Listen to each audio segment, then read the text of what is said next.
రెండేళ్లుగా నేను దాస్తున్న డిబ్బీని ఈ రోజైతే పగలగొట్టాల్సి వచ్చింది. ఎంత అమౌంట్ ఉన్నాయి అనేది లాస్ట్లో చెప్తాను. షార్ట్ని ఎండ్ వరకు అసలు ఈ డిబ్బీలు ఎంతమందికి తెలుసు, ఎంతమందికి గుర్తున్నాయి, దీంతో ఉన్న మీ మెమరీస్ని నాతో షేర్ చేసుకోండి కమెంట్స్లో.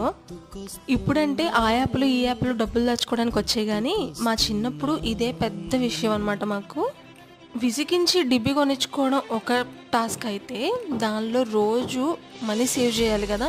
దానికోసం అమ్మమ్మని తాతయ్యని కాకపట్టి డబ్బులు తీసుకొని పాకెట్ మనీ అందులో సేవ్ చేసుకోవడం ఒక టాస్క్ అనమాట.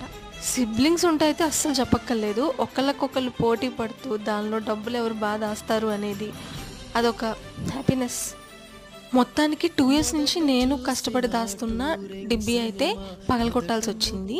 అంటే ఇప్పుడు మనకి చిల్లరలు దొరకడం చాలా కష్టం కదా, సో అందుకని 2 years పట్టింది. అయినా కానీ ఫుల్ అయితే అవ్వలేదు, బట్ పగలగొట్టాల్సి వచ్చింది. మొత్తం అమౌంట్ వచ్చేసి 1120 రూపాయలు.